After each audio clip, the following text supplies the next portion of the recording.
aspectos. En primer lugar, aclarar que nosotros como institución de educación superior estamos absolutamente convencidos de la necesidad de una reforma tributaria progresiva que nos lleve de una vez por todas a salir de este problema fiscal que hemos venido arrastrando en los últimos años. Ahora bien, nos corresponde analizar cada una de las versiones de proyectos que salen, analizar el impacto que eso pueda tener sobre la educación en general y sobre la educación pública en particular. Con el borrador que salió hace ya casi 2 semanas, nos encontramos una serie de elementos que nos preocupan muchísimo. Ya señalabas por un lado el gravamen al costo de la matrícula, y en esto lo que hay que clarificar es que cuando hablamos de un gravamen como es el caso del IVA, todos aquellos bienes y servicios están gravados, excepto los que tácitamente la ley misma indique que están exentos. Bueno, dentro de la lista de bienes y servicios exentos no viene la educación superior pública. Si viene, por ejemplo, la exención a otras instituciones de educación superior, como lo es la ERT o como lo es el INCAE, pero no viene la exención para los estudiantes de las universidades públicas. Bueno, si no viene la exención es porque está gravado, ¿verdad? Por otro lado, nos preocupa también el gravamen con el 13% de impuesto de ventas a la compra de bienes y servicios del sector educación en general. Aquí hablamos de las juntas de educación, hablamos de las universidades públicas. ¿Y eso qué significa? Bueno, significa que la contratación o compra de servicios o de bienes costará un 13% más de pasar el proyecto, lo cual significaría un impacto importante, no solo para las universidades, sino también para las juntas de educación. ¿Qué significaría, don Carlos Araya, vicerrector administrativo de la Universidad de Costa Rica? En específico, hablamos de la Universidad de Costa Rica propiamente, que se le cobre un 13% a la compra de bienes y servicios y que se grave también la matrícula. ¿Qué significa esto en términos muy concretos para una universidad como la UCR? En términos muy concretos, hablemos de colones. Significaría, en el caso del gravamen de bienes y servicios, más o menos 8.500 millones de colones. 8.500 millones de colones que tendríamos que erogar de más, o más bien, no erogar de más, sino comprar de menos, porque el presupuesto va a seguir siendo el mismo, pero ese presupuesto entonces va a ser menor y vamos a poder comprar menor cantidad de reactivos, menor cantidad de equipos, lo cual sería finalmente una reducción del presupuesto en 8.500 millones de colones. Ahora, el gravar la educación superior, en el caso particular de la Universidad de Costa Rica, hablaríamos de una recaudación aproximada de los 500 millones de colones. Vea que 500 millones de colones es relativamente poco para lo que se pretende, se pretende generar a partir de la reforma tributaria, pero sí se estaría afectando a un colectivo importantísimo como son los estudiantes universitarios, que normalmente son de escasos recursos económicos. Hablamos también del tema de la matrícula, lo cual sería una afectación directa a los estudiantes que están en esta universidad y otras universidades públicas. Por supuesto, porque tendrían que pagar el 13% sobre su recibo de matrícula, sobre su costo de matrícula. Ahora, don Carlos, ya ustedes la semana pasada sacaron un comunicado sobre este tema. Eso generó una reacción bastante rápida por parte de las autoridades. El Ministerio de Hacienda dijo que iba a presentar una moción para aclarar el tema. Por ahí la diputada Yorleini León del Partido de Liberación Nacional, que forma parte de la comisión que analiza el proyecto de fortalecimiento de las finanzas públicas, también dijo que eventualmente lo que se le cobre a las universidades públicas se les devolverá posteriormente. ¿Estas respuestas por parte de las autoridades les satisfacen a ustedes o todavía los deja analizando estas respuestas que ellos dieron? En primer término, es satisfactorio que haya una reacción. Pero tengamos presente que si nosotros no analizamos el proyecto y si nosotros no denunciamos la situación, pues pasa finalmente. Ahora, por otro lado, el gobierno se ha comprometido a presentar efectivamente mociones para corregir estas situaciones, pero esas mociones tienen 2 alternativas. Una es que sean aprobadas o la otra es que sean rechazadas. Y desde ese punto de vista no podemos bajar la guardia hasta no tengamos claridad de que efectivamente estos 2 elementos van a ser efectivamente subsanados en el proyecto de ley. Pero también hay otros elementos, César, que quisiera yo referirme. Por ejemplo, la derogatoria de la ley del artículo 3 y 3 bis de la ley 6450. Esa ley permite o transfiere por medio de esa ley recursos de la recaudación de impuestos sobre la renta a las universidades públicas. En el caso particular de la Universidad de Costa Rica le transfiere para el 2018 alrededor de 2.084 millones de colones que se utilizan íntegramente para el financiamiento del recinto de Paraíso y del programa de desarrollo regional. Bueno, parte de los elementos que incluye el expediente 20.580, la derogatoria de esta ley, sería otro elemento que definitivamente tendría un impacto directo en la universidad, pero más preocupante aún en la regionalización universitaria. Y estamos convencidos, nosotros como universitarios, pero estamos seguros que las autoridades del gobierno también lo están, de que en el futuro la priorización de la educación superior debería ir a las regiones, porque es la mejor forma de democratizar el acceso a la educación superior pública en este país.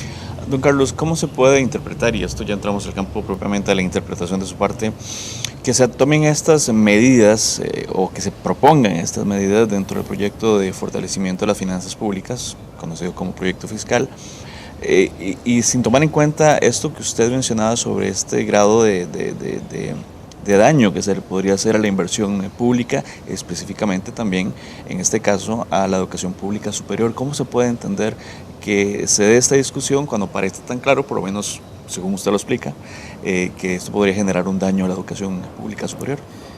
Ya desde hace varios años algunos medios de comunicación han venido minando la credibilidad de las instituciones públicas en general, no solo de las universidades, sino de las universidades públicas en general.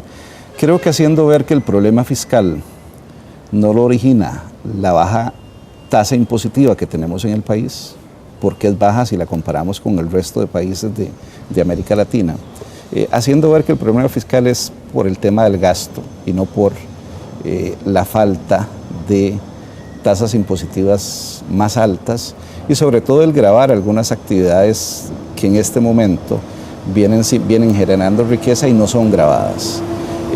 Dentro de esta dinámica, cada vez más entonces se señala como culpables al sector público y a las universidades públicas en general.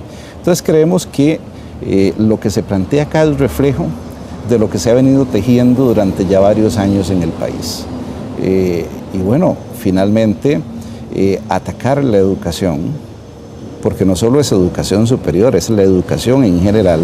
Atacar la educación creo que es repetir errores que cometimos ya en los años 80 y que recientemente el Banco Mundial, en un informe que emite en el mes más bien de abril del 2018, señala que América Latina no debería cometer los mismos errores que se cometieron en los años 80. Esos errores que señala el Banco Mundial es irse por la vía fácil. Y lo que el Banco Mundial dice que es la vía fácil es contraer gasto y contraer inversión. Y dice, los países con baja tributación, como es el caso de los países de Centroamérica y particularmente el nuestro, tienen la oportunidad de hacer ajustes fiscales que posiblemente sean más dolorosos, pero que generen mejores impactos a futuro. ¿Y cuáles son esos? Es aumentar tasas impositivas.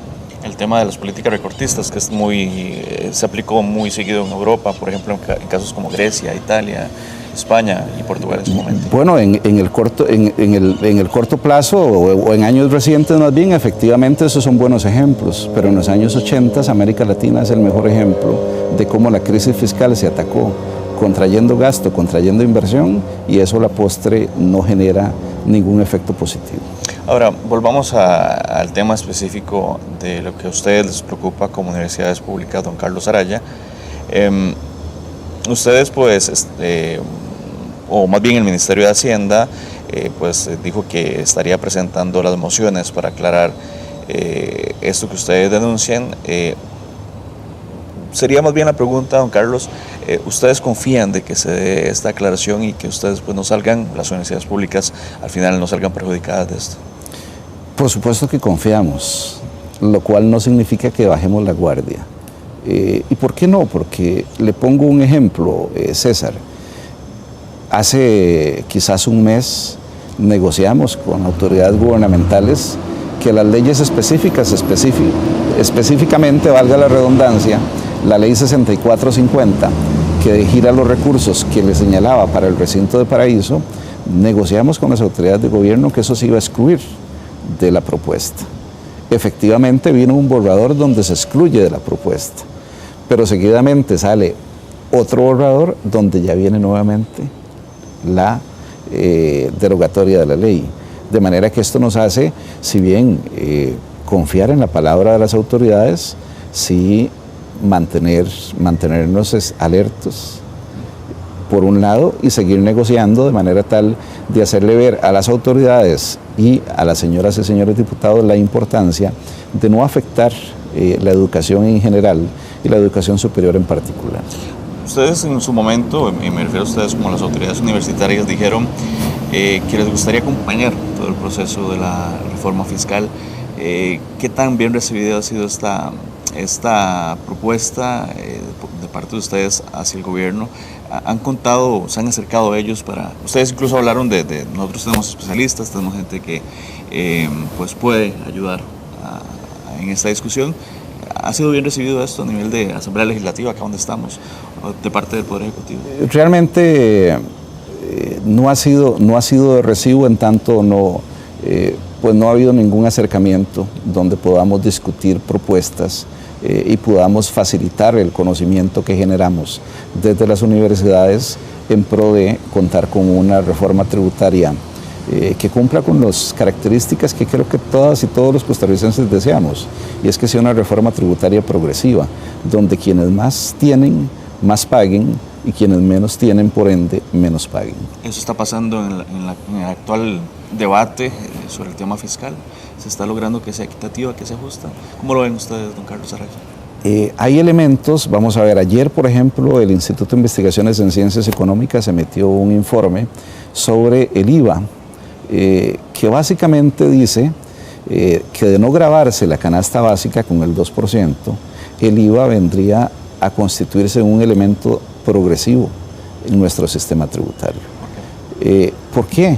Porque en este momento, al estar exentos los servicios, una buena parte de la población no paga impuestos sobre esos, evidentemente no paga impuestos sobre esos servicios. ¿Y cuál es la población que consume servicios? No son los menos desfavorecidos económicamente quienes consumen servicios. Quienes van a la salud privada, quienes tienen la oportunidad de ir a pagar servicios profesionales, quienes tienen posibilidad de ir a educación privada, no son las clases menos favorecidas. Le estaríamos cobrando entonces un impuesto a clases que no son las menos favorecidas desde el punto de vista socioeconómico. Y por eso entonces el crear el IVA vendría a generar progresividad en el sistema. Vendría a generar que quienes menos tienen no paguen y quienes más tienen sí efectivamente paguen. El problema es que cuando se le agrega la variable de gravar el 2%, con el 2% la canasta básica, se pierde esa progresividad. ¿Por qué? Porque eso sí vendría a afectar al grueso de la población, tanto a los que más tienen como a los que menos tienen. Pero bueno, ese tipo de estudios los estamos emitiendo justamente con el propósito de que vengan a coadyuvar en la discusión de hacia dónde debe ir la reforma tributaria. O si les cobran el IVA a las universidades en el tema de la compra de bienes y servicios también es. Bueno, efectivamente. Como ustedes reclamaban al inicio. Eso pues ya lo dijimos, César. Eso lo que va a generar es lo que va a hacer es un encarecimiento de la educación, y ese encarecimiento en la educación definitivamente se verá reflejado posiblemente en menos crecimiento y en menos oportunidades para las y los estudiantes. En el caso del IVA, me gustaría ahondar tal vez en este tema, don Carlos.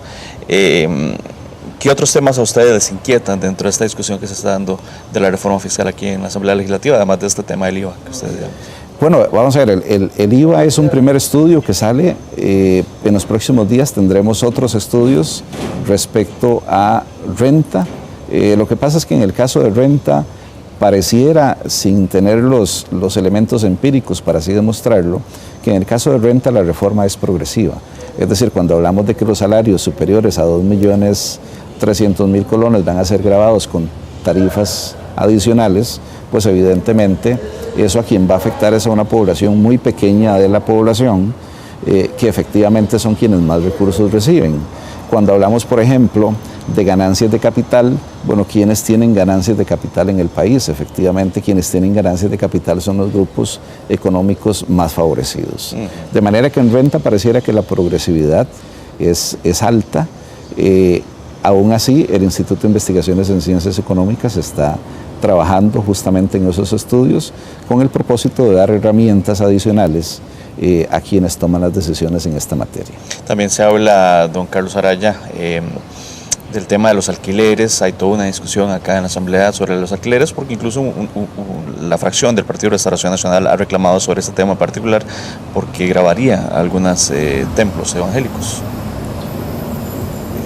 Sí, ya aquí entramos en un análisis de carácter político, ¿verdad?, en el cual nosotros realmente no quisiéramos entrar. Pero bueno, esos son justamente los grupos de poder que reclaman o que aspiran a una reforma tributaria, pero que aspiramos a una reforma tributaria en tanto no me toquen lo mío, ¿verdad? Y desde ese punto de vista creo que debería prevalecer el bien social. Es decir, cuáles son las actividades esenciales que generan bienestar a la población costarricense, y esas actividades que generan bienestar a la población costarricense deberían de quedar exentas. El resto pareciera que no. Ya si el gravar los alquileres de iglesias o no representa bienestar a la ciudadanía, es un tema en el cual no quisiéramos entrarnos. Bien, y ya para ir concluyendo, don Carlos, y bueno, ya nos está cayendo un poco la lluvia. Si no nos vamos a mojar. Si no nos vamos a mojar. Para retomar entonces, ustedes están en la expectativa de las mociones que va a presentar Hacienda para aclarar este cobro que eventualmente se le iba a hacer a las universidades públicas, y pues estarán al tanto también de la discusión que se dé acá en la Asamblea Legislativa. Un tema que tal vez no recuerdo si ahondamos mucho es la propuesta que también hizo la diputada Yorleni León de que eso que se les cobre eventualmente se les regresaría. Tal vez como una conclusión de ustedes sí, de este tema que no ha concluido. Respecto a esto último de que el impuesto que se cobre se devuelva, es una alternativa, y hemos estado conversando con Hacienda de cuál sería el mecanismo más adecuado. Y en general nosotros nos mantenemos atentos a lo que suceda, estamos en constante comunicación con autoridades del Ministerio de Hacienda, pero también con las señoras y señores diputados, haciéndoles ver la necesidad de, en esta reforma necesaria, poder afectar en la medida menor posible aquellas actividades que son sustanciales en el desarrollo del país, como es el caso de la educación. Muchísimas gracias a Carlos Araya, vicerrector de Administrativo de la Universidad de Costa Rica, por este tiempo. Así que vamos a continuar con más información en el estudio. Adelante, Jennifer. Buenos días.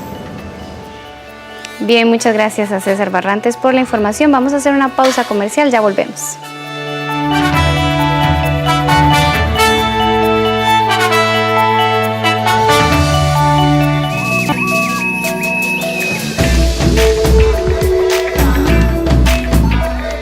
En nuestro próximo programa, lo que predomina entre nuestras canciones es que nos gusta el pop. No quiero verte, no quiero ser tu amiga. La cantante principal de un grupo de rock en Estados Unidos. Yo puedo moverme como cemento.